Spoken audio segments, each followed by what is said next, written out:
In an age when kingdoms rose and fell by the sword, when the ring of steel and the thunder of hooves decided the fate of realms, there was a weapon so feared, so cunning in its purpose, that the mighty sought to erase it from the field. It was not forged for knights in gilded harness, nor cradled in the halls of castles. Nay, it was born in the furrows of the peasant's toil, shaped first to tend orchards and hedgerows, and yet it rose to strike down the proudest of mounted lords. This was the weapon that mocked the cost of a war horse and laughed at the gleam of plate. The lords called it dishonourable, the knights called it vile, yet the footman who gripped it knew it for what it was, a great equaliser. Hear the tale of the Gizarm, and learn why its name was whispered in fear. Like and subscribe, that you may not miss the telling of such truths from the deep vaults of history, where the power of common hands shook the high towers of the mighty.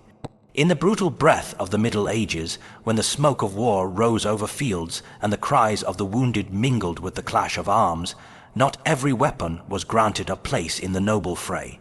Some were forged not merely in fire and steel, but in the sharp wit of necessity, and their edge was feared not for beauty, but for what it could undo.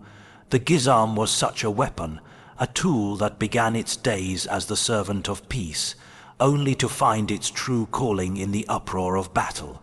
From the hands of humble men, born not in armories but in orchards, it was first but a pruning hook fixed to a stout pole, meant for the trimming of branches and the clearing of tangled hedges. Yet in the minds of the desperate, the cunning, and the bold, that simple hook became something far greater. The forward curve of its blade, like the beak of a hawk, could bite deep into flesh or leather.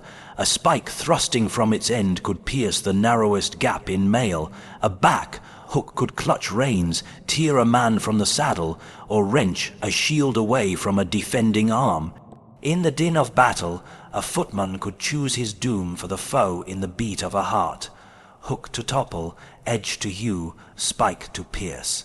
And like the sword that demanded years of drill, or the bow that required a lifetime's arm strength, the Gizarm asked little more than steady feet and a will to stand firm.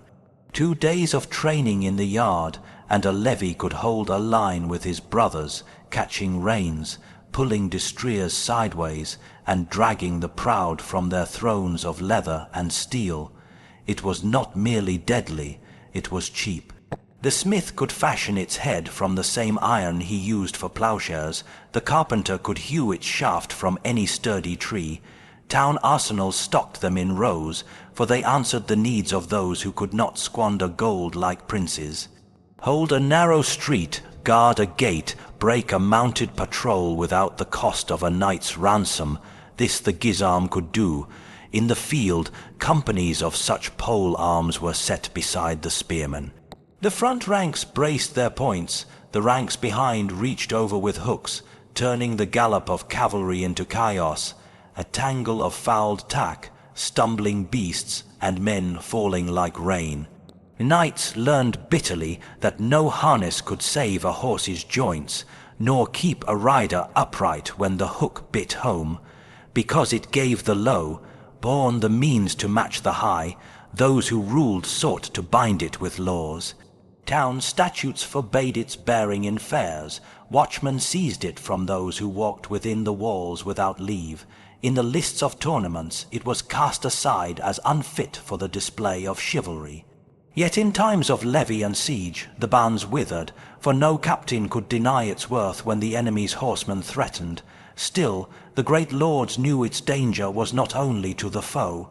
In the hands of townsmen in revolt, or peasants with cause to rise, it was the undoing of mounted patrols, the bane of noble control in the streets. It was the weapon of riots, of guild feuds, of the sudden moment when the crowd turned upon the few. Cheap to make, swift to learn, and perfect for the undoing of the mounted elite, the Gizarm was more than a weapon. It was a challenge to the order of the realm. From the days of its first blooding, the pressure to ban it grew. It undermined the very image of the mounted knight as master of the field.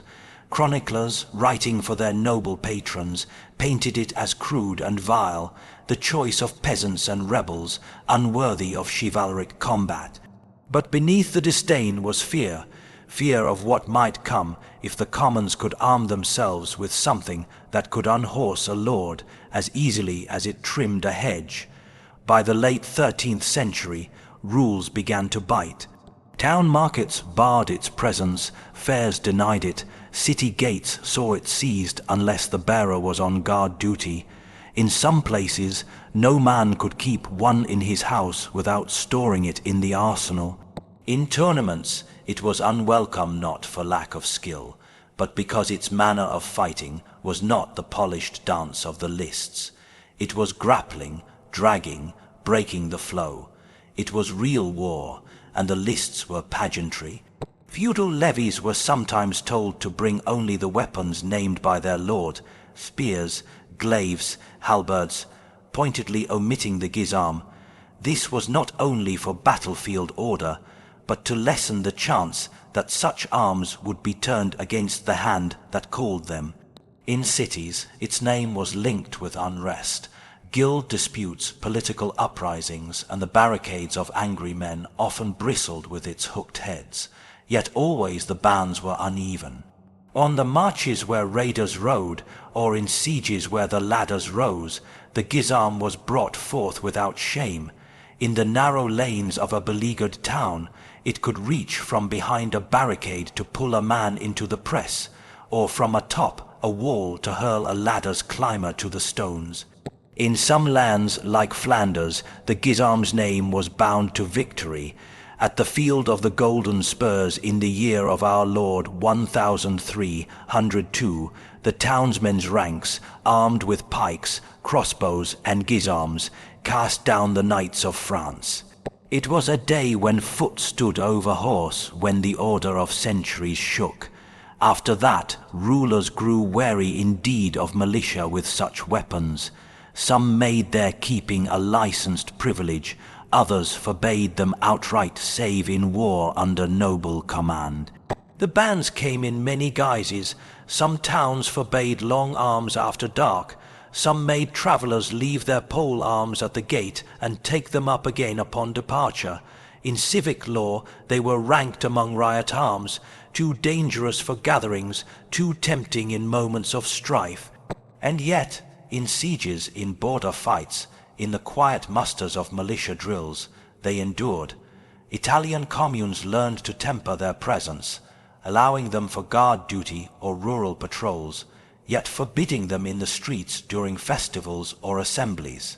In England, bylaws mirrored the spirit of the Statute of Northampton, barring arms in public without leave, yet keeping the gizarm in the hands of the watch. In the hearts of captains, the gizarm was too good to cast away. Its reach, its hook, its power against horse and man alike made it a chosen tool for the right field and the right foe. Yet in the hearts of rulers it was too dangerous to let run free, and so it lived in that half, light between honor and prohibition, between the arsenal and the outlaw's chest. It was more than iron on wood. It was the edge of a change in war itself. No longer could the knight ride unchallenged. No longer was the mastery of the field the gift of birth and coin alone. In the ranks of infantry, among guild levies and peasant bands, the gizarm became the arm that proved the footman could bring down the lord of the horse. Thus did it play its part in the turning of the age, when infantry rose and cavalry waned, when the chivalric duel gave way to the press of disciplined ranks, and the killing was not in sport but in grim necessity.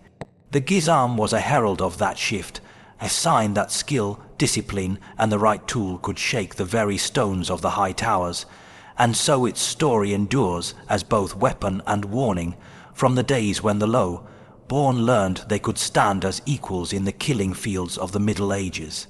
Thus ends the telling of the gizarm's tale, a tale not only of iron and wood, but of the trembling of the old order when the hand of the ploughman closed upon the haft of war.